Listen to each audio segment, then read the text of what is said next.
Have you ever had to start over from scratch, holding a baby in your arms and a shattered heart in your chest?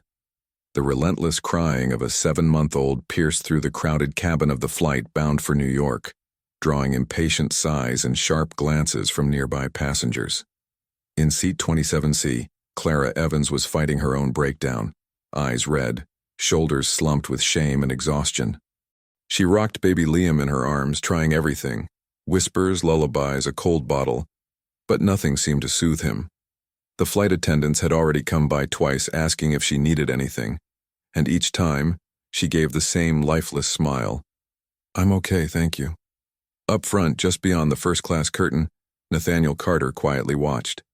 As the CEO of one of the leading human tech companies in the U.S., he was used to tough problems, but something about that desperate cry hit different. It wasn't just the baby asking for help.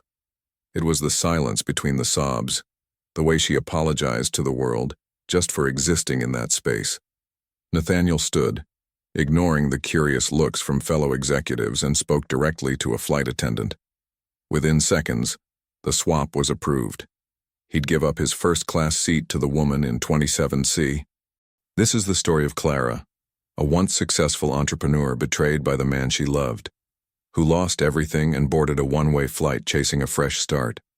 All she wanted was to show up to her grandmother's birthday without revealing her collapse. But inside that packed plane, her baby wouldn't stop crying. She was hanging by a thread, and a stranger in first class was about to do something that would change her life forever. Subscribe now, like this video, and open your heart, because this story might just stay with you long after it ends. Clara barely understood what was happening. She only felt a steady, kind hand rest on her shoulder and heard a deep voice say, "You're coming with me up front. I'll hold him for a bit if you need to breathe." Too drained to protest, she followed, Liam still in her arms, cheeks burning with embarrassment. The man, she had no idea who he was, settled into the new seat beside her and almost instinctively reached for the baby. Liam fussed a little more, then, miraculously, quieted. The tension in the air seemed to lift, like the whole cabin exhaled at once. Clara stared in disbelief as the stranger rocked her baby like he'd done it 100 times. "Do you have kids?" she whispered, still stunned. Nathaniel gave a half-smile, tired but warm. "Yeah, I've been on worse flights." Something about his tone, light, almost conspiratorial, eased a knot inside her. But her mind was still spinning, full of guilt and fear. How do you accept help without looking weak? Her eyelids felt heavy as lead, but emotion kept her from closing them. The man beside her gently offered a blanket. "Sleep. I've got him." Just for a while. The tears came before she could stop them. For the first time in months, someone saw her, not as a burden, not as a failure, but as a tired mom doing her best. She gave a small, grateful nod and let herself sink into the seat. Within minutes, Clara was asleep, her head tilted onto Nathaniel's shoulder, and he didn't move. He adjusted the baby in his arms, watching Liam's tiny face soften with sleep. Something about this woman stirred something deep inside him, and that surprised him. His life was all order and logic. But this moment, it felt different, like a story he didn't know yet, but wanted to hear. The flight hummed on, quiet and steady. But in that seat, something had shifted. Clara, for the first time in weeks, maybe months, slept deeply, feeling, even if just briefly, that she didn't have to carry the whole world alone. Nathaniel stayed awake, but he felt at peace. That unlikely connection was stirring something long dormant. When the attendant came with water, he raised a finger gently. "She's exhausted," he whispered. The woman nodded and stepped away. Nathaniel turned to the window, gazing out at the sky. And for the first time in years, he wondered what it might feel like to live simply, not with less comfort, but with more truth. He glanced at the woman resting beside him and thought, how many battles is she fighting behind that peaceful face? In the hush of that flight, something was planted. It wasn't love, not yet. It was care, curiosity, respect, a spark of something that might grow, if nurtured. He didn't even know her name, didn't know where she was from or where she was going. But he knew, in a strange and quiet way, he wanted her to know she wasn't alone, and that the baby, so tiny and fragile, held a whole world of stories behind his eyes. Hours later, Clara stirred awake. For a moment she couldn't remember where she was. Then she felt the warmth of a shoulder beneath her cheek, saw Liam still asleep, and the man beside her, wide awake, quietly reading, still holding her. She pulled back quickly, mumbling, "I'm sorry. I didn't mean to lean on you." Nathaniel smiled. "It's okay. You were both safe here." She thanked him again, her voice shaky, gratitude and shame all tangled together. She didn't even know how to begin processing it all. He just nodded and asked if she wanted coffee. A simple, almost silly question, but it made Clara smile for the first time during the flight. "I think I do." It was a small moment, but it meant so much more than it seemed. When they landed in New York, Nathaniel walked with her to baggage claim. He grabbed her suitcase, carried the baby for a while, and bought a new bottle with a special anti-reflux nipple in the terminal. "Maybe this'll help with the crying," he said. Clara almost cried again, not because of the gift, but because no one had done anything for her in a long time without wanting something in return. And it shook her. She wanted to ask his name, but thought maybe it was too much. But he stepped forward first. "I'm Nathaniel, but you can call me Nate." He held out his hand with an easy smile. Clara Evans." The handshake was brief but full of meaning. He didn't ask anything else, just said, "Good luck with the visit. I hope your grandma's moved." And then he walked away. Clara stood there for a moment watching Nate disappear into the crowd. Funny how a stranger could lighten the weight of a whole day. How one small act of kindness could give back a sliver of dignity to someone drowning in exhaustion. She took a deep breath, hugged Liam closer, and walked toward the exit. She didn't know how she'd explain all this to her grandma, or to the world, but something inside her had changed. As Clara walked through the airport with Liam asleep in her arms, her stomach churned, and it wasn't because of the flight. It was because of what was waiting on the other side. The shame was eating her alive. She'd told her grandma she was taking some time off work, but the truth was much messier. There was no job anymore, no company, no office, no paycheck. What she had was a cracked phone, an old laptop, and the constant fear of not being able to feed her son next week. The thought of showing up to her family like a failure made her stomach twist. Once, Clara had been considered a rising star in the vegan cosmetics world. At just 26, she'd launched her own brand, natural, handmade, sustainable. Her name was gaining attention in entrepreneurship magazines and across social media. But it only took one wrong choice, one wrong man, and everything fell apart. Aaron, the father of her child, was also her business partner. At first he was charming, smart, persuasive, but he quickly turned into a shadow, one that drained not just her energy, but her money, her peace, her freedom. The scam happened quietly. Forged documents, money rerouted, secret deals behind her back. By the time Clara realized what was going on, it was too late. The company was in shambles, and she'd unknowingly signed contracts that left her legally powerless. Aaron vanished with nearly everything, leaving her pregnant, in debt, and completely broken. Her lawyers warned her the legal battle would be long and uncertain. In the meantime, she did what she could to survive.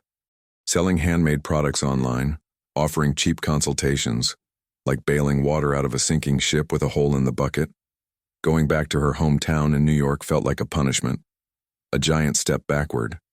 But when her grandma called to say the whole family would be gathering for her 80th birthday, Clara couldn't say no. "You're coming, aren't you, sweetheart?" Maggie asked, her voice trembling but sweet. "Of course I am, Grandma," Clara replied, heart tightening. What she didn't say was that she'd sold the only gold necklace she owned, a gift from Maggie herself to buy the plane ticket. She just wanted to see her one more time. While she was still healthy, everything else, well, she'd pretend it was fine. Clara had learned to walk with her head held high even when her chest was bleeding inside. She smiled at the world while her world was falling apart. There was no time to fall apart. Liam needed her. Waking up at night, preparing bottles, changing diapers, rushing to job interviews that never led anywhere. Once, after being rejected for a job because she had a baby, she politely thanked the interviewer and cried for 20 minutes in a public bathroom. It wasn't just the rejection, it was the fear that no one would ever see her as capable again. But she was. Clara had always been smart, driven, and creative. People just didn't see that when you showed up sweaty, sleep-deprived, with a crying baby in your arms. They didn't see that when you said, "I need flexible hours." The world isn't built for moms, especially not broken moms trying to start over from nothing. The thing that hurt most wasn't the money, it was the invisibility. Like she'd stopped existing the moment she stopped being impressive. She avoided social media. Every time she saw old colleagues posting about funding rounds, million-dollar deals, or luxury trips to Dubai, it hit her like a punch to the chest. It wasn't jealousy. It was grief. Grief for what could have been hers. She'd been on the right path, with a brilliant product and a loyal community. But she was betrayed by the one person she trusted most. And now she had to explain it all to people, as if it were a lesson she failed to learn, as if it were all her fault. There wasn't room for self-pity. Clara had learned to live in survival mode. The smiles she gave Liam were real, but behind them were sleepless nights, late bills, and a crushing emptiness, and a growing fear that if she failed again it would destroy her. The baby needed stability, food, vaccines, a future, and she was willing to do anything to give him that. Even if it meant returning to a past she pretended to have left behind. Just thinking about telling her grandma what had happened to the business made Clara sick. Maggie had always been her biggest cheerleader, her biggest source of pride. She used to call her my little inventor. How could she explain that her little inventor had lost everything? That she was crashing on a friend's couch for the week? That she'd only bought a one-way ticket because she wasn't sure she'd have enough to get back? Clara decided she wouldn't say a word. She'd keep up the act for a few days. Then, she'd figure something out. She wouldn't tell her family either. She'd dodge the uncles, the probing questions, the "I told you it was risky" comments. She already heard those voices in her own head. She didn't need to hear them out loud. She knew she'd be judged, even though she'd done everything right. Because that's how it is for women, especially mothers. People expect you to soar, but they don't tolerate you falling. And if you do fall, at least fall quietly, with grace. Clara was tired of falling. And yet, deep down, there was still a tiny flame inside her. A flicker that whispered, "You still have good ideas. You can still rebuild." She knew it. What she didn't have was what every business needs: a believer, an investor, a partner, a strong hand that would say, "Go, I've got you." But that seemed impossible. Who would take a chance on a broke single mom with a baby in her arms? The odds were stacked against her, and still she kept going. During the flight, while she slept on Nate's shoulder, she dreamed of her old company, the labels she hand-drew, the scents of lavender and chamomile. She woke up aching for it, and one thought wouldn't let go. What if starting over was possible? But she had nowhere to go, no roadmap, just a will to keep trying, and a heart so tired, yet still standing. She asked herself every day how things might be different, if just one person believed in her. And that morning, thinking back to Nate's kindness, something shifted inside her. It wasn't love, not yet. It was hope. And that was already more than she'd had the day before. Her story wasn't over. And maybe, just maybe, the beginning was waiting for her. Just past the arrival gate. Clara knew she'd have to pretend that weekend. Pretend everything was fine. Pretend she was still the successful entrepreneur everyone knew. But inside, something new was stirring. A plan. A plan that involved rebuilding, courage, and maybe, just maybe, a second chance. All she needed was a sliver of an opening. One shot. Someone who could see past the exhaustion. Someone like him. Clara Evans was the kind of woman who always showed up early, even when the world had her running late on the inside. There was a quiet strength about her, a kind of courage that didn't come from grand speeches but from small, everyday acts. Getting up when she didn't feel like it, smiling without a reason, starting over when there was no ground beneath her feet. At 28, she had the eyes of someone who'd lived more than she should have, and the hands of someone who had held everything she could, even what no longer fit. She wasn't a classic heroine. She was real, flawed, and maybe that's what made her so easy to love. The daughter of a teacher and a baker, Clara grew up in a modest neighborhood in Brooklyn, where the late afternoons smelled like warm bread and Sundays were loud and full of love. Even as a kid, she showed a knack for creating things: paper dolls, perfumes made from backyard leaves, labels drawn with colored pencils. By age 10, she was selling handmade soaps in recycled jars on the front steps, shyly smiling at the neighbors. "She's got something special," her grandmother Maggie would say. "She's got vision." And she did. But adulthood had a way of throwing rocks in the path of a girl who dreamed too much. Clara was quiet, but intense. She struggled to ask for help, like someone raised to believe that strength meant not needing anyone. But inside her chest was a storm: fear, hope, anger, tenderness. She was the kind of person who cried watching dog movies but walked into investor meetings with the poise of someone who'd built empires. And in a way, she had. Until Aaron came along and turned her world upside down. They met at a startup event. He seemed to know exactly what to say, how to charm. He believed in her, or pretended to. Said her products had soul. Said she was brilliant. When he suggested they become partners, Clara said yes. For the first time, someone outside her family saw her talent. What she didn't know was that he was slowly reeling her in. Aaron was like a slow-acting poison. By the time she realized it, she was trapped. Even after everything, Clara didn't see herself as a victim. And that's what made her different. She refused to shrink or be reduced to her pain. She was proud of what she'd built, and even when it all crumbled, she still saw herself as an entrepreneur. Motherhood wasn't a burden, it was a spark. Liam's birth pushed her to fight harder, even if it meant fighting in silence, without applause, beneath judging eyes. Clara hadn't worn makeup since her 3rd month of pregnancy, not because she lacked vanity, but because she lacked time and mirrors. Time was measured in feedings, tears, emails answered at 2 a.m. freelance gigs done from her phone. But even still, there was beauty in her. A tired beauty, yes, but real. The deep circles under her eyes told stories. The messy bun hid a natural shine no dye could match. And her eyes? Oh, they still lit up when she talked about ideas. She dreamed of the day she could pitch a new product without being seen as just a desperate mom. She didn't want pity.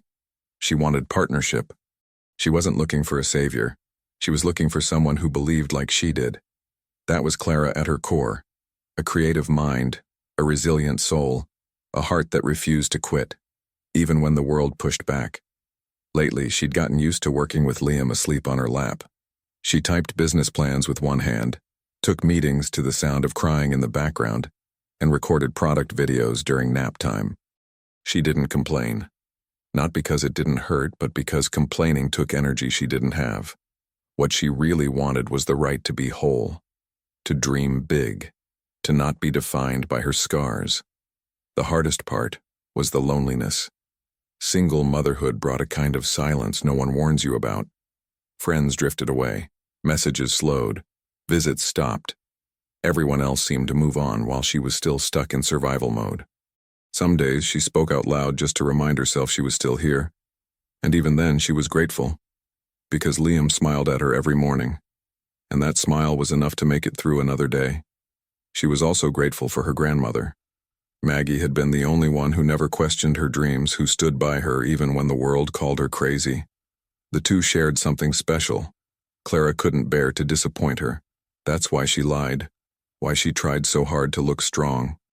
She wanted her grandma to believe the creative little girl was still in there somewhere. And maybe she was, just buried under the exhaustion, waiting for the right moment to bloom again. Every night Clara wrote in old notebooks, ideas, sketches, product recipes. It was the only way she stayed sane. The paper was her confidant. There she was still the CEO, still the creator, still in control. She dreamed of a world where moms like her were respected, where ideas born between diaper changes and bottle feeds were taken seriously. It wasn't just about her. It was about a quiet revolution built on small acts of defiance. She carried a weight on her shoulders, not just Liam, but every expectation she'd ever had for her life. Sometimes she'd catch herself staring at store windows, wondering what it would be like to have the life she used to. But something always pulled her back. The reminder that despite everything, she was still standing. And that was a victory. Clara wasn't perfect, but she was someone who deserved a second chance, someone who deserved to be heard, seen, backed. Every time she thought of Nate, a warmth stirred in her chest. It wasn't love, not yet. It was more like an echo, a reminder that kindness still existed, that there were still people out there who could see past the surface. And that all by itself was fuel to try again. Maybe that meeting hadn't been random. Maybe it was the quiet answer of a universe whispering, "You've still got time." She still didn't know what she was going to do. She didn't have money or connections, but she had ideas. She had passion. She had a mission, and she had a reason. A baby boy who slept in her arms, trusting her completely to figure it out. And really, that was all that mattered. Hit the like button if this story pulled you in. Even before reaching her grandmother's house, Clara already felt the weight of all the little lies she'd have to keep up. "Did you bring a gift for Grandma, sweetheart?" asked Emily, her childhood friend waiting at the airport. Clara smiled, tugging on the strap of her makeshift diaper bag. "I did. His name's Liam, and he drools on people's shoulders." They laughed, but inside, Clara was squirming. There was no money for gifts, barely enough for the cab to her old neighborhood. She didn't tell Emily she could only stay for 3 days before she'd have to figure something out. In the days that followed, Clara realized how time distorts memory. The city she'd grown up in now felt colder, more distant. Her old neighborhood was full of shiny new buildings, overpriced cafes, and people in a hurry. She smiled at a few familiar faces, but most didn't recognize her. Some called her that girl from the vegan brand, and she just nodded, dodging the conversation. What hurt most wasn't being forgotten. It was feeling like everything had moved on, except her. Inside Maggie's house, though, time stood still, like it was still 1998. The floral curtains, the fabric softener-scented rugs, the whistling kettle on the stove. It all felt like an old hug. But even in that comfort, there were struggles. Liam woke up several times a night, and Clara tried her best to keep him quiet so he wouldn't disturb her grandma. She slept on the couch, baby on her chest, mentally drafting ways to start over. On a pharmacy run, Clara passed by a store selling handcrafted cosmetics. The sign read, 100% natural, lavender and eucalyptus blends. She recognized the packaging. They were hers, her old labels, her formulas, but the brand had a different name now. Aaron had sold everything. That store was a living reminder of what she'd lost, and kept losing. She walked in, touched a bottle, and walked right back out, like visiting a grave. She tried applying for remote jobs while Liam napped, but the forms were endless. When she finally completed one, she'd hit the wall. Recent experience? She hesitated. Listing her own company meant opening up to questions she wasn't ready to answer. But lying left a bitter taste in her mouth, so she closed the tab. Again, she felt stuck in an invisible loop, like there was no acceptable path back. Even the smallest interactions were loaded. At a family dinner, an aunt asked, "How's the business going? I noticed your Instagram's been quiet." Clara smiled politely and froze inside. Took some time off for Liam. Motherhood's demanding, right? Everyone nodded, but the silence afterward was suffocating. She noticed the side glances, the whispered comments as she left the room. And she thought, if only they knew how hard I'm trying not to fall apart. She tried making a new batch of soap using ingredients Maggie still had. The texture was off, the scent too strong, but the act itself comforted her. "It's like riding a bike, huh?" Maggie said from the doorway. "Just harder when your heart's hurting." Clara smiled. She didn't want her grandma to see how broken she really was, so she always said, "I'm fine," even when she wasn't. There was the emotional challenge, too, watching her son grow up in the middle of chaos. Liam had started showing signs of separation anxiety, crying whenever she left the room. Clara understood. He felt everything. He felt her tension. He felt the empty fridge. He felt her crying in the shower. He felt her pretending to be okay. Babies don't understand words, but they understand energy. And that broke her. He deserved more. He deserved the world. And she blamed herself for not being able to give it. One night, Clara tried to watch a live stream about mom entrepreneurs. But the internet crashed. By the time it came back, the live stream was over. She cried. Not because of the stream, but because it was one more door that closed. Like the universe was saying, "It's not your time yet." But she refused to believe that. She held Liam close, grabbed her notebook and wrote, "When everything fails, I'll build it from scratch." Again. The fear of asking for help was a constant, invisible wall. She thought about texting Nate, just to say thank you, just to ask if he knew any angel investors. But she always stopped herself. "I don't want to seem like I'm taking advantage," she'd tell herself. Still, the image of him holding Liam hadn't left her mind, like a gentle reminder that not everyone was like Aaron. Maybe good men did exist. Maybe good people still existed. There was also the obstacle of time. Every day felt too short for everything that needed doing. When she finally sat down to work, Liam would wake up. When he napped, the exhaustion hit so hard she couldn't even think. She was stuck in a maze of invisible tasks. And still, she kept going. Because moms don't get breaks. There's no "I'll deal with it later." It's now, or it all collapses. And she couldn't afford to collapse. In a rare moment of breath, Clara walked with Liam to a park. She saw wealthy moms pushing high-end strollers, sipping expensive coffee, laughing. Her sling was worn out and she felt out of place, like she belonged to a different world. But when Liam giggled at the sight of a bird, she smiled too. That was real. That was enough. Maybe they didn't have luxury, but they had love. And somehow, that made her stronger. One afternoon, Maggie had a small fall in the kitchen. Nothing serious, but it was enough to snap Clara into reality. Time with her grandma was limited, and she had to make it count. She decided she couldn't wait any longer. It was time to start her plan. She'd rebuild from the ground up with what she still had: knowledge, courage, and the quiet support of the woman who raised her with sugar, tea, and wisdom. Clara scribbled ideas on scraps of paper, sketched a logo, listed affordable ingredients, brainstormed names, taglines, and ways to sell. "If I get one shot, just one, I'll prove I still can." And that's what she told herself every night. But that shot still felt so far away. Until, without thinking, she opened Nate's contact again and just stared at the screen. That same night, as Clara stared at Nate's name on her screen, she made a decision. She wouldn't ask for anything, just a thank you. With trembling fingers, she typed, "Just wanted to say thank you again. You helped me more than you know on that flight." She hesitated, almost deleted it. But then she hit send. Her heart raced like she'd done something bold. She didn't expect a reply. But minutes later, the notification lit up.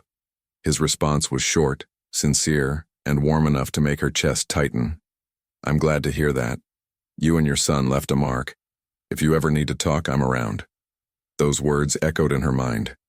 Maybe it wasn't just kindness. Maybe it was permission. Permission to believe again. The next morning, with Liam still asleep in the makeshift crib in her grandma's living room, Clara got up quietly. She brewed some coffee, then opened her old, sluggish laptop. The screen flickered, but she didn't give up.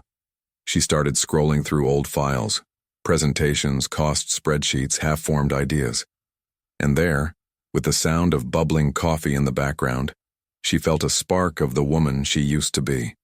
She created a new folder. Rebirth. A symbolic name. A necessary one. She rewrote her product concept, updated the key differentiators, adjusted to her new reality. This time, it would all be handcrafted by her, small batches only, no partners, no unnecessary risks. The idea was simple, Doable, real. But when she opened the budget spreadsheet, reality hit hard. She needed at least $3,000 to start small-scale production. Clara bit her lower lip. That was a lot for someone who had nothing. Still, she pushed forward. She pulled out old glass jars her grandma had stored in a wooden box, washed each one carefully, hand-labeled them, made 3 sample batches. She stayed up late working on her first formulas, tried to post a photo on Instagram, but hesitated. Do people even care anymore? But she posted it anyway.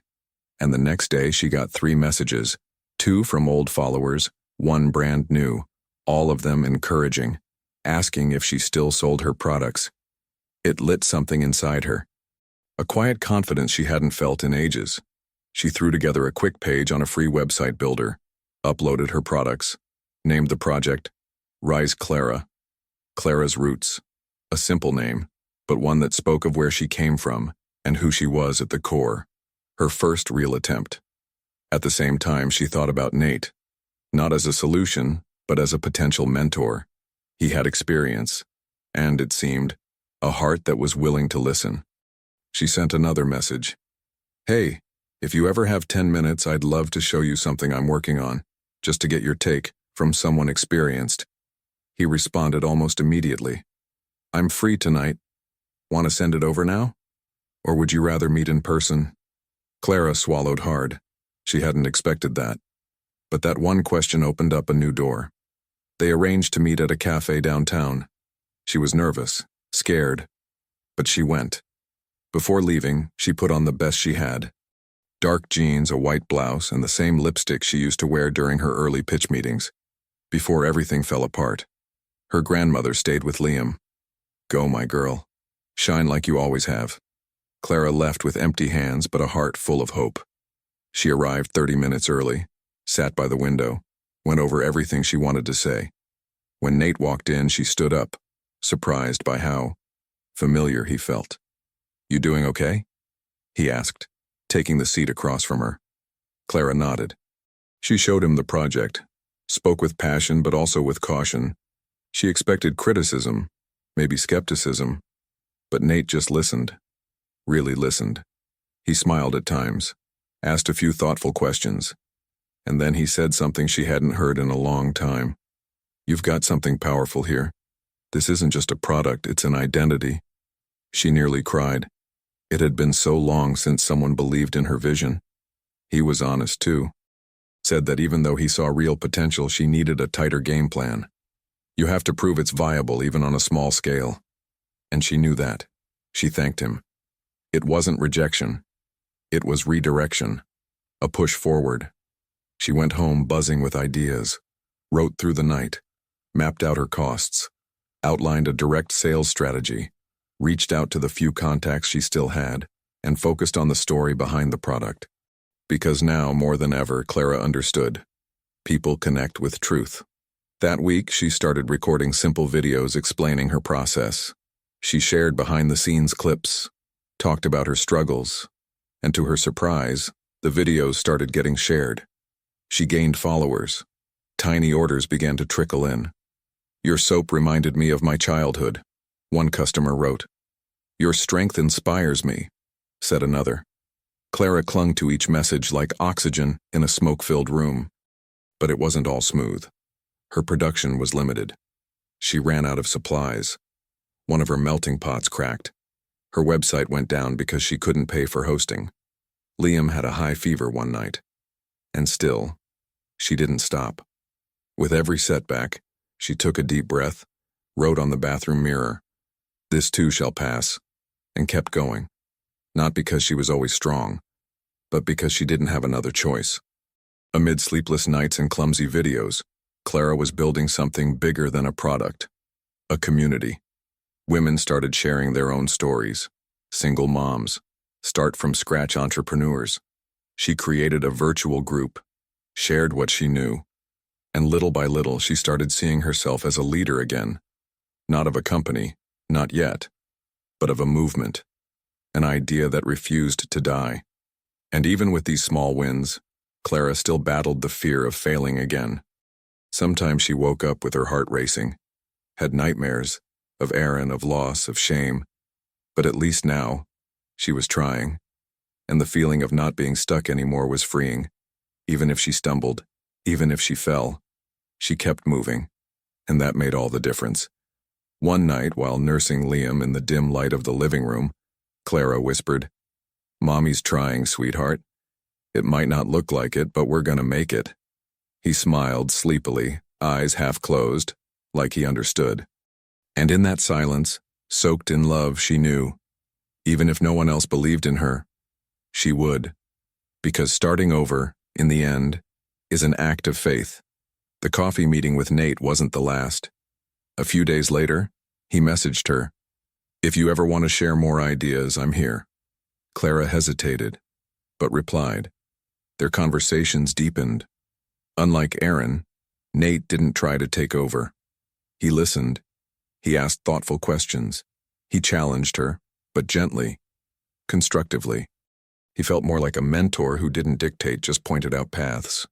And that for Clara was new, comforting, safe.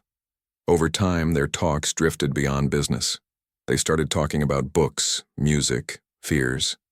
Nate shared that he'd lost his wife 5 years ago and had been raising his teenage son alone ever since.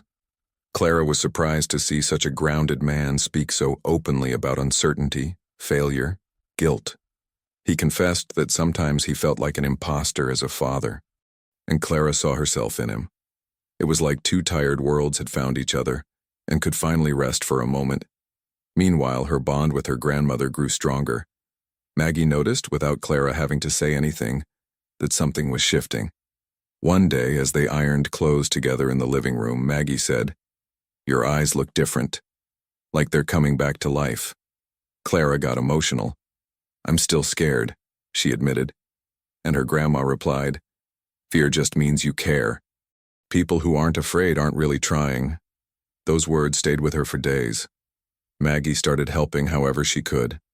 She prepared herbal teas Clara used in her formulas, sewed little cloths to wrap the products, and most of all, she cared for Liam with warmth and ease. "He reminds me of you when you were little." So much light in his eyes. Clara didn't say it, but thought, "I'm only able to try again because of you, Grandma." And the beautiful thing was, Maggie already knew that, without a word.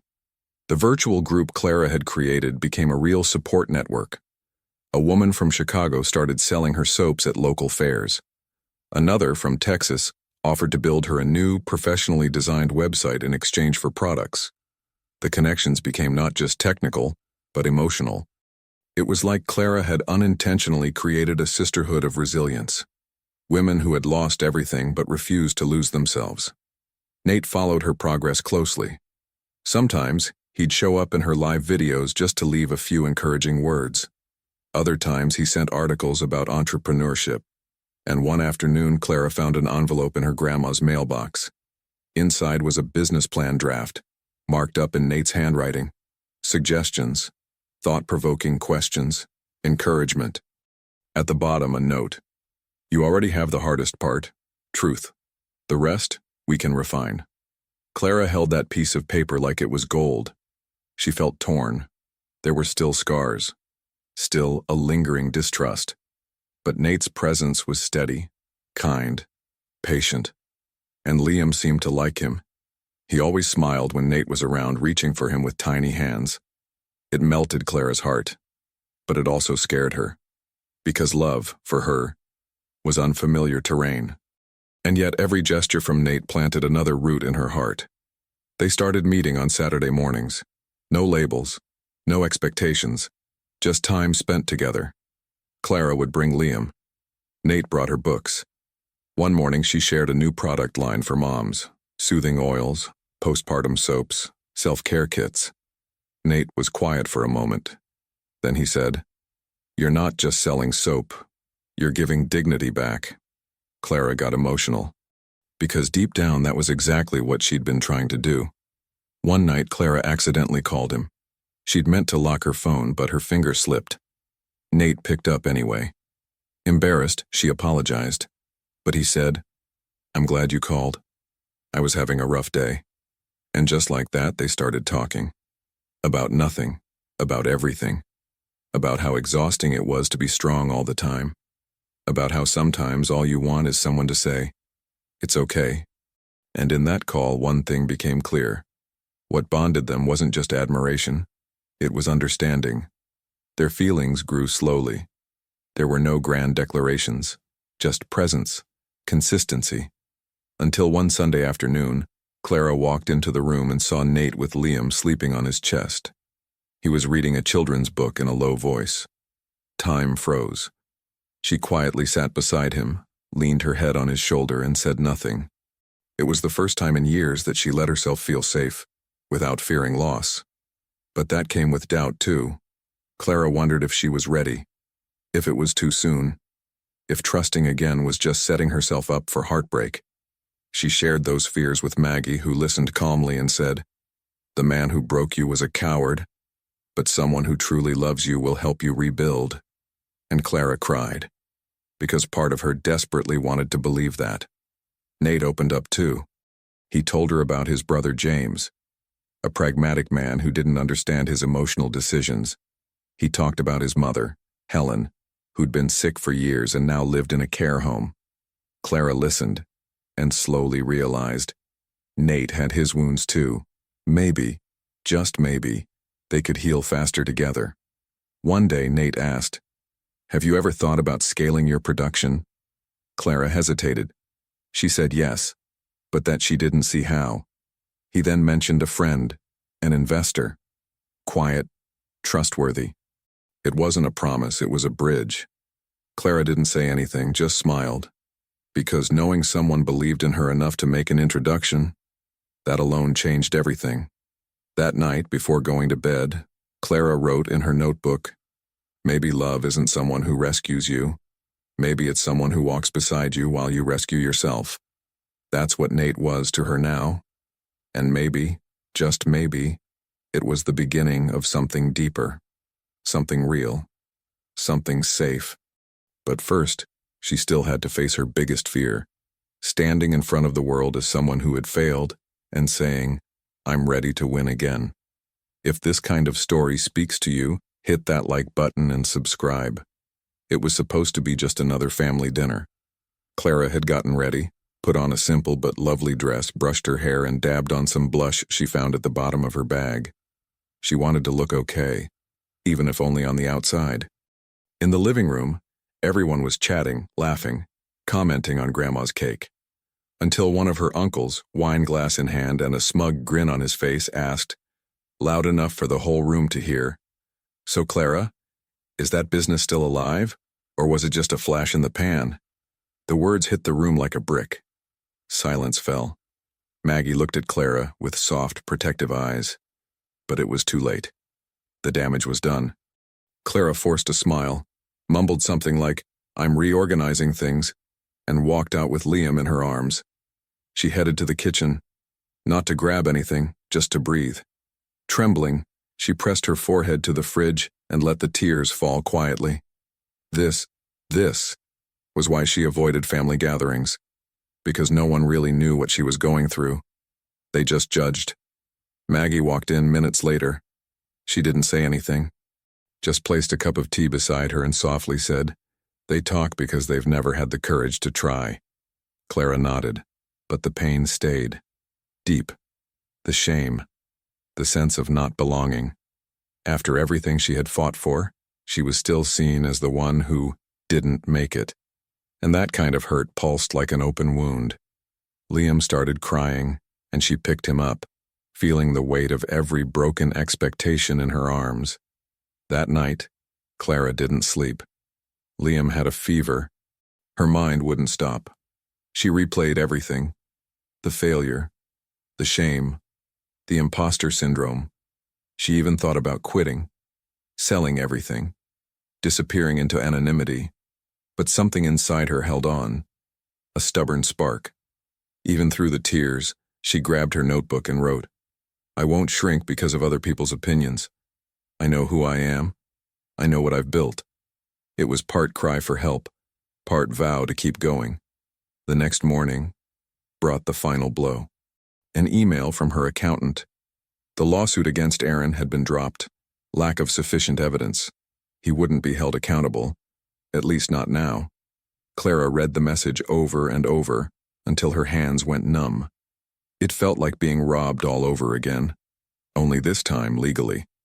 The justice system didn't recognize her pain. The law didn't hold broken mothers, only cold contracts. And she had nothing left to fight with. Clara screamed, alone in the bathroom, face buried in a towel so she wouldn't wake Maggie.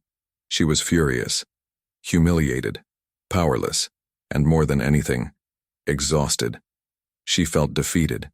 But then, looking in the mirror, red eyes, swollen face, she got angry at herself for even considering giving up. Not again. I will not be the woman who gives up. That was it. The breaking point. The moment everything inside her cracked and began to rearrange. She called Nate. Not for help, just to talk. She needed to be heard. And he listened. Without interrupting, without trying to fix it, just listened. When she finally stopped, breathless, he said, "You still have the most important thing, truth. And no one can take that from you." Simple words, but they echoed like a prayer inside her. Because it was true. Aaron could have stolen everything, but not who Clara was. The next few days she didn't leave the house. She had a fever, headaches, panic attacks. Maggie cared for Liam. Emily brought food. No one asked questions. No one pushed. They just stayed. For the first time, Clara allowed herself to be cared for. She didn't fake smiles, didn't force strength. She cried when she needed to, slept when her body begged for rest. And in that forced pause, she began to heal a part of herself she'd never touched, the woman who had failed, but still deserved to rise again. When she could finally breathe deep again, Clara made a decision. She would rewrite everything. The business plan, the company name, the way she communicated, not to prove anything to anyone, but to honor her own story. I don't want my narrative to be a defense. I want it to be a seed. And so she began. Page by page, idea by idea, Liam in her arms, Maggie by her side, and Clara, being reborn in the middle of chaos. Nate came by one rainy afternoon. He brought flowers, didn't hand them to her with a kiss or a romantic gesture, just placed them on the kitchen table and said, "They're for the new beginning." And Clara understood. They weren't in a fairy tale. They were in something real, made of pauses, pain, and rebuilding. And that meant more than any promise ever could. That night, Clara wrote a letter to herself. She wouldn't send it. No one would read it. It was just for her. On the page she wrote, "You survived. You fell and got back up. And even if it still hurts, you're not alone anymore. Your story matters. Your journey is sacred."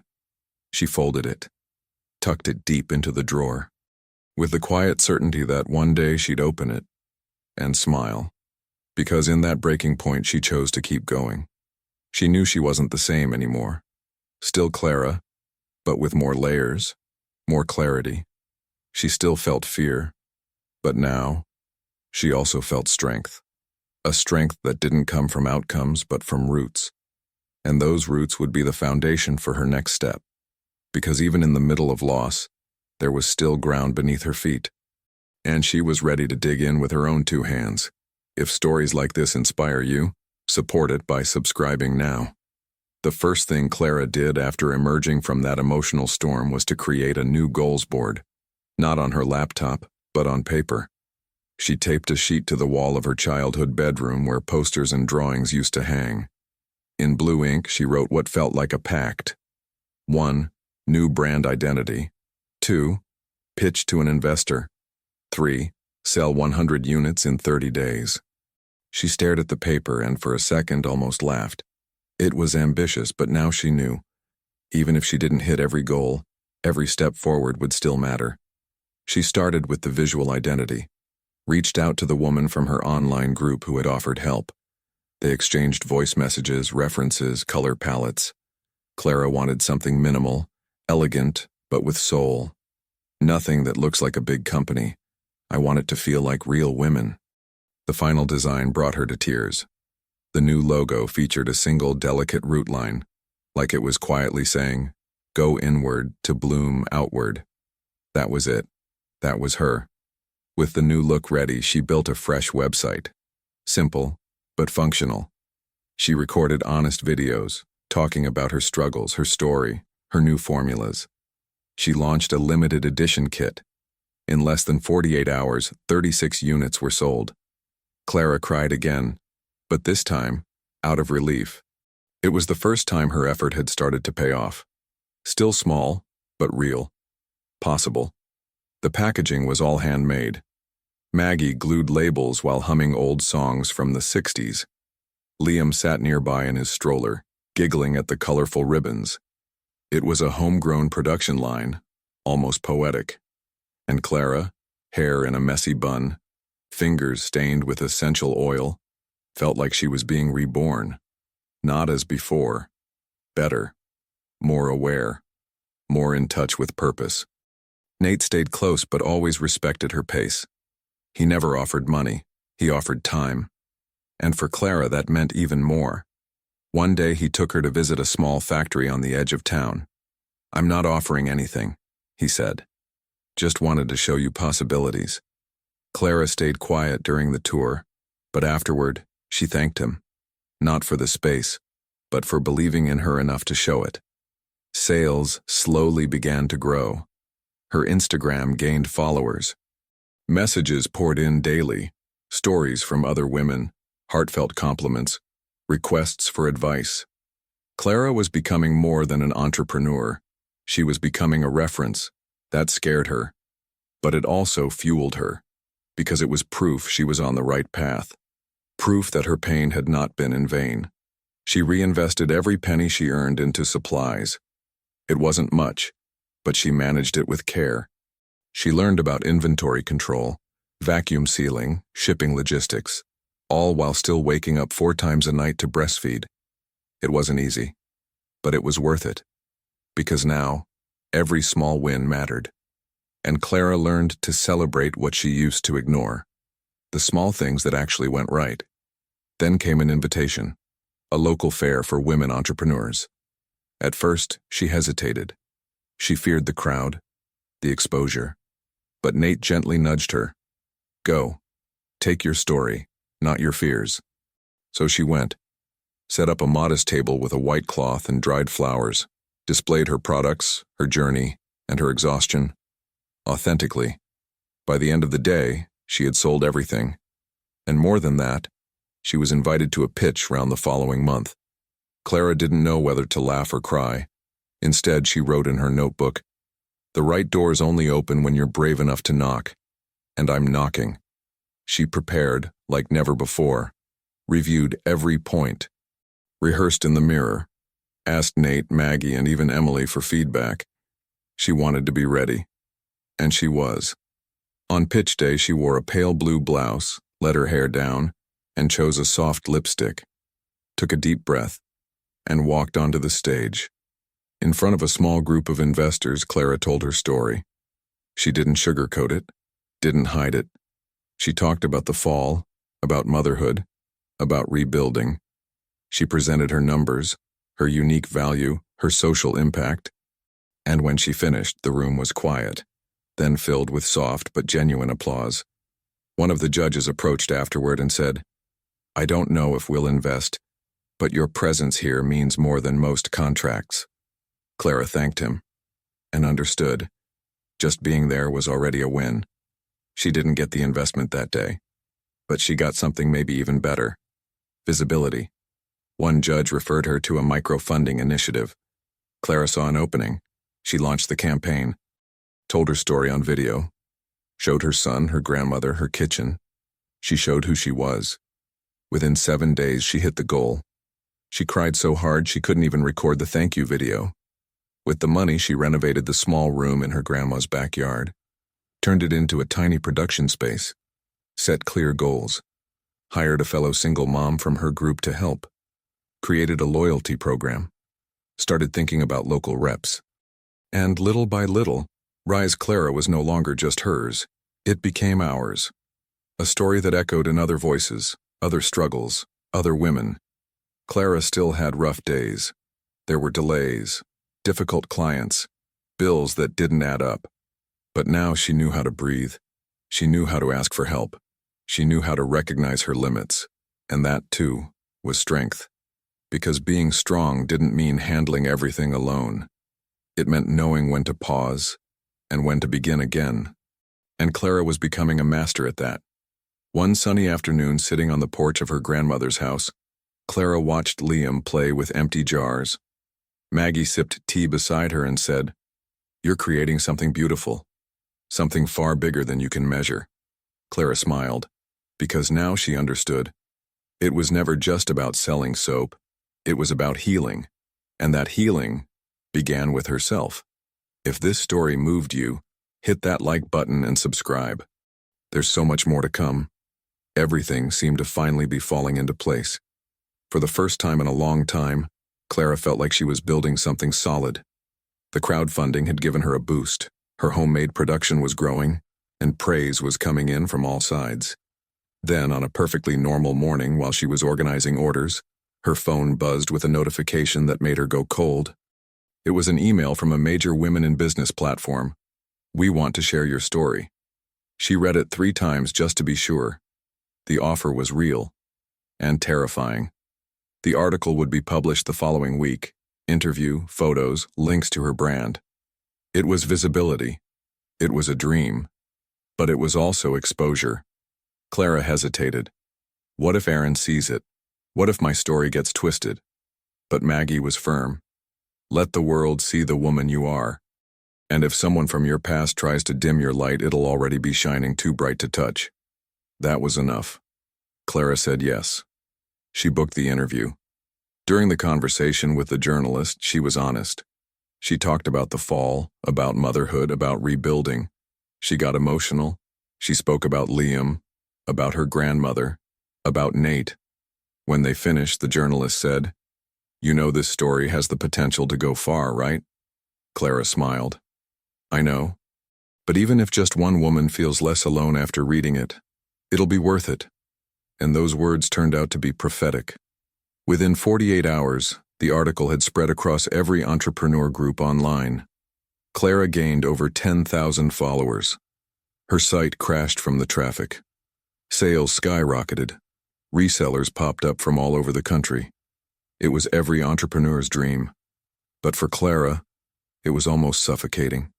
Because along with the orders came the judgment. People claiming she was using motherhood as marketing or saying, "No one rebuilds their life that fast." In the middle of the chaos, one message made her stop.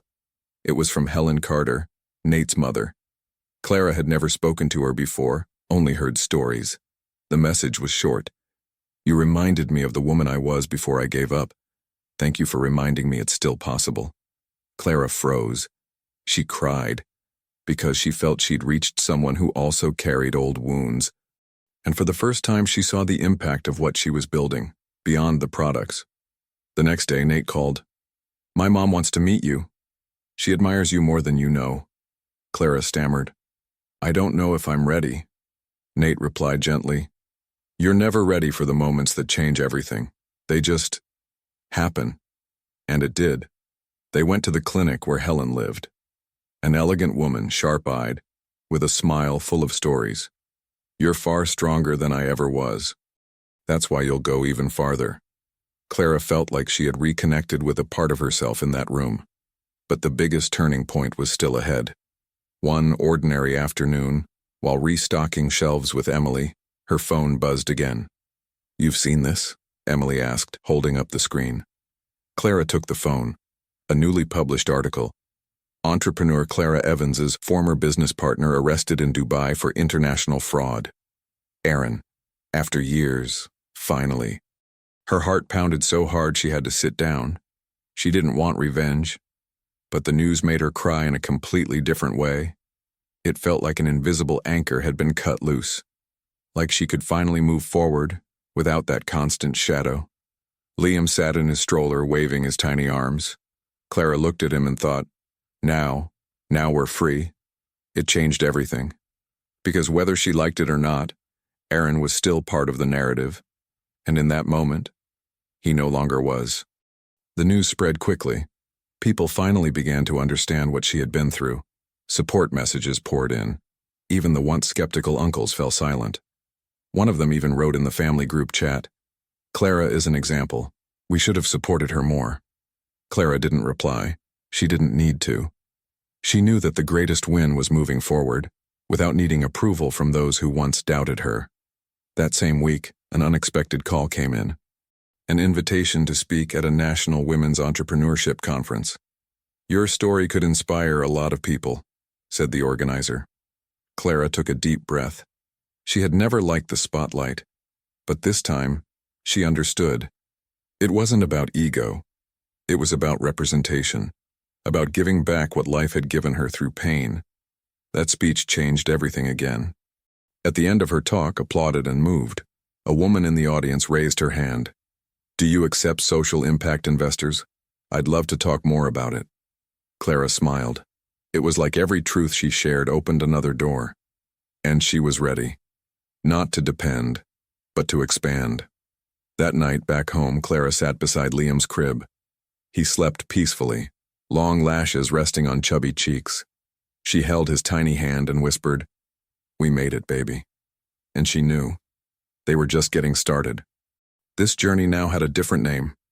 Affirmation, foundation, growth without losing yourself. Later that night, she texted Nate, "Thank you for listening to me from the very beginning. You're a part of this, even if you don't know how much." He replied in minutes, "I know, and I'm here. I always have been." Clara closed her eyes, smiling softly. The turning point had brought freedom. But more than that, it had brought peace. The auditorium was packed. Hundreds of women, cameras, microphones, elegant banners hanging from the ceiling with phrases about leadership and courage. Clara waited backstage, fingers cold, heart racing. On the screen beside her, the title flashed, "Panel, Rebuilding with Purpose, When Starting Over is the Only Way." And in that moment, she knew. This wasn't just another talk. It was the moment she would stop being the woman who survived and become the woman who rebuilt after the chaos.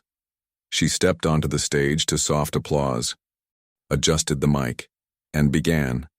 "My name is Clara Evans, and for a long time that name carried shame for me, because I thought I only deserved to be remembered at my peak. But today I understand. Being at your peak means continuing."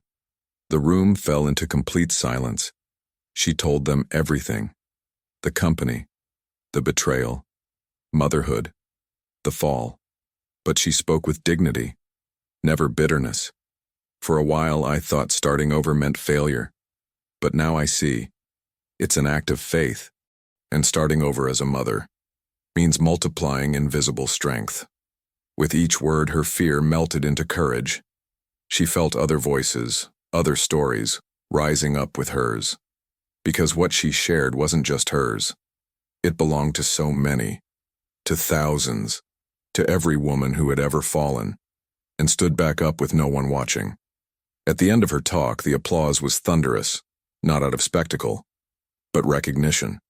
At the very back of the auditorium, Nate stood, quiet but teary-eyed. Beside him, his mother Helen clapped hard, her face glowing with pride. Clara stepped off stage in silence. But inside, it felt like she had won a war, because in that moment, she owed no explanations, not even to her pain. After the event, one of the organizers approached with a formal offer to partner and create an exclusive line under the foundation's name. Clara smiled and said, "Before I say yes, I need to talk to my team. We're still small, but we're growing with strong roots." It was the first time she had referred to herself as we, and that meant everything. On the way home, she stopped by her uncle's house, not for revenge, for closure. She greeted everyone politely, handed over a product kit with a card that read, "With love, from Raiz Clara." She smiled softly. She didn't need apologies, just a period. And as she walked out with Liam in her arms, her heart felt lighter than it had in years. That night, sitting with Nate on the porch, she finally spoke the words she had been carrying. "I'm still afraid of growing, of failing again, of losing myself. But I want to try, with you by my side, not as a crutch, but as someone who sees me whole. Nate took her hand. I don't want to save you. I just want to walk beside you. And in that gentle squeeze was a promise of presence, not possession. In the days that followed, Clara built her first fixed team. She hired 2 women from the online group, a designer and an order manager.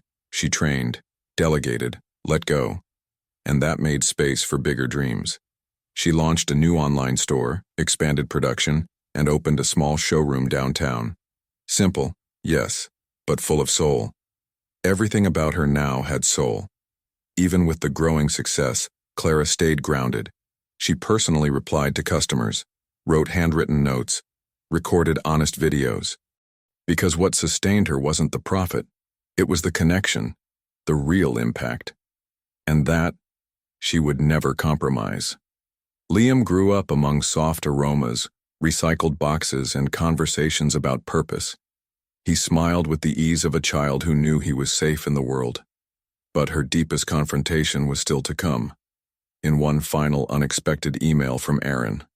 After the news of his arrest, he tried to reconnect, asking for a clean conversation, saying life was too short for eternal grudges. Clara didn't reply right away. She took her time. Then with calm fingers she typed, "You're right. Life is short. That's why I've decided to spend it with what strengthens me. I don't need you. And I don't need your apology." And she hit send. No shaking hands. Just peace. It was the true end of a chapter. There was no hate. Just distance. And that was enough. Clara never looked back. Because now she knew. The past held no power over her. She had turned ashes into soil, pain into raw material, and that no one could ever take away. On the 1-year anniversary of the new company, Clara gathered her team in a cozy cafe. She gave a simple speech. "Thank you for believing when I still doubted myself." They toasted with hibiscus tea and laughed like old friends. Nate walked in with Liam in his arms and a cake in his hands. Clara looked at him with softness. She knew now, love was this. Room to grow. Support without suffocation. Company without demand. Later that night before bed, Clara looked at the wall where she had once taped her goals. Now it held photos, customer notes, magazine clippings, and in the center, framed in glass, a yellowed piece of paper that read, "Rise Clara, Idea Nar1." She smiled, touched the frame, closed her eyes, and finally rested, knowing the world she once dreamed of was now real. The first thing that changed was her gaze. Clara now walked the streets with her shoulders pulled back, like someone who finally knew her worth. She no longer needed makeup to feel ready, or sweet words to remind her who she was. The woman who once asked the world for permission had learned how to take up space, not with arrogance, but with presence. Her light came from within, not from applause, not from outside accomplishments. She had made peace with her own shadow. Inside, something had shifted too. The fear that used to devour her had become a familiar visitor. It still came, still whispered. But Clara had learned how to breathe through it, question it, welcome it. She had discovered that courage wasn't the absence of fear. It was choosing to move forward despite it. And that changed everything. Because now each step she took wasn't driven by desperation. It was guided by conviction. Liam was growing fast, wide-eyed and curious. He loved the sense of their home, the jars, the fabrics. He knew the names of natural ingredients before he knew the names of toys. Clara laughed every time he pretended to make soap with colored Play-Doh. And somehow, it made her emotional. Because he was growing up in a space where love, work, and truth lived side by side. Where his mother wasn't just strong, she was happy. And that was all she ever wanted to give him. Her business kept growing steadily. Clara partnered with physical stores, expanded her product line, and started offering online courses for women who wanted to start from scratch. "You can build something with your hands and your story too," she'd say. And in teaching, she healed. Because giving meaning to your transformed pain is one of the most powerful ways to give back. It was about legacy, about turning the invisible into living power. On a rainy morning, Clara was invited to join the board of a women's entrepreneurship organization. She declined at first, afraid she wasn't ready.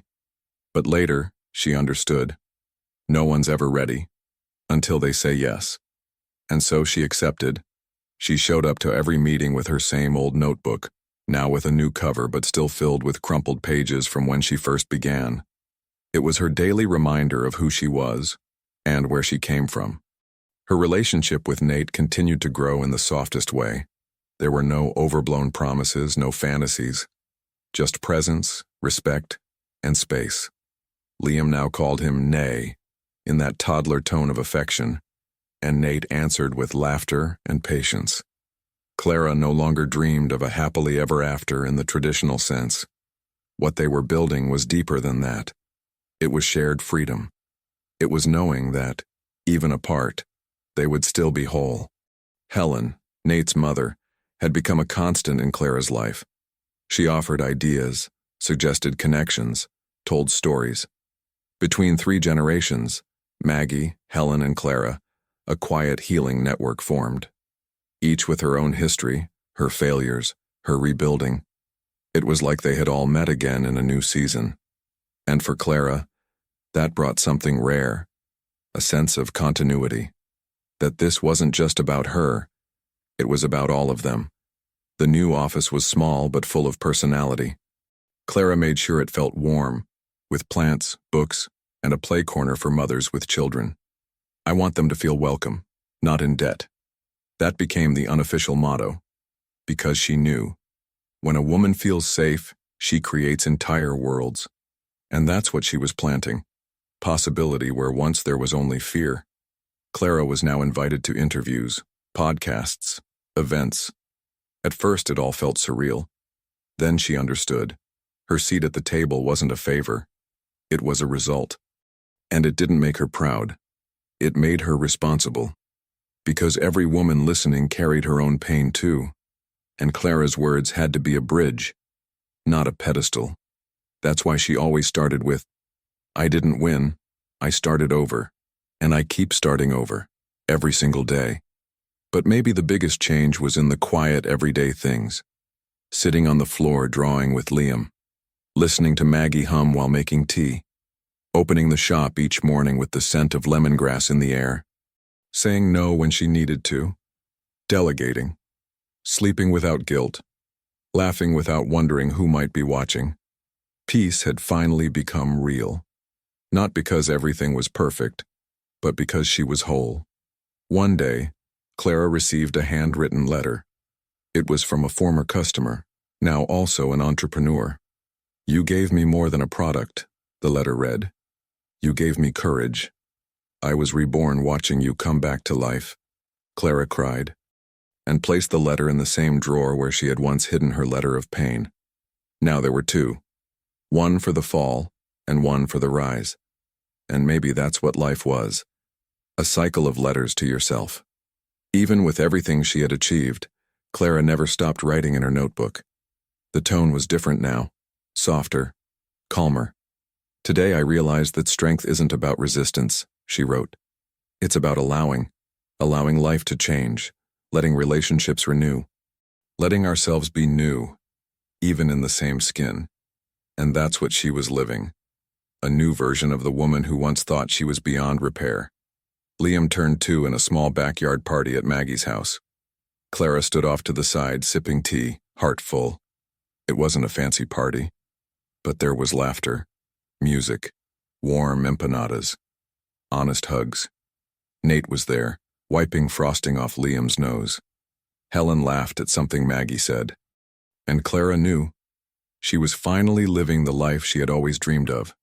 Simple, honest, full of love. The cycle that began on that turbulent flight wasn't about survival anymore. It was about blooming. Clara had done the impossible. She turned ruins into roots, and built not just a business, but a life where dignity was part of the everyday, where love was quiet, but present, and where at last she no longer had to fight against herself. Don't miss the ending. And don't forget to hit that subscribe button and turn on notifications. In the end, Clara didn't win like in the movies, with slow-motion applause or contracts signed in glass towers. She won in the hardest and most beautiful way, in silence day after day between baby bottles, tears, and scribbled ideas on paper. She won when she refused to give in to fear. She won when she chose to start over with dignity and built something from nothing, with a baby in her arms and heartbreak still fresh on her chest. Her journey wasn't about having a successful business, though she did achieve that. It was about rebuilding herself from the inside out. Clara looked at everything that tried to break her and said, "This won't define me." And in doing so, she reminded us all that there's beauty in vulnerability, strength in starting over, and power in the truth. You don't have to be perfect to deserve a second chance. You just have to be willing to take the first step, even if you're shaking. From that crowded flight to the porch of her new company, Clara faced judgment, loss, sleepless nights, and deep fears. But she found support in unexpected places. She found a quiet love in Nate. She found wisdom and warmth in Maggie and Helen. She found community in women who also carried the world on their shoulders. And most of all, she found herself. And now, maybe the question is, what do we do after everything falls apart? Clara's answer is simple. We rebuild, with less rush, with more truth, with roots. Because it's not the shine that holds a life together, it's the root. And today, the brand that bears her name also carries that philosophy. Clara bloomed, and she showed us that yes, it is possible to turn pain into purpose. Have you ever helped someone when they needed it most, or been helped when you least expected it? Drop your story in the comments. I'd love to hear it. And don't forget to like, subscribe, and turn on notifications for more powerful stories like this one. We'll be back soon with another journey of resilience, truth, and second chances that change lives. Until then, take care, and never underestimate the power of starting over.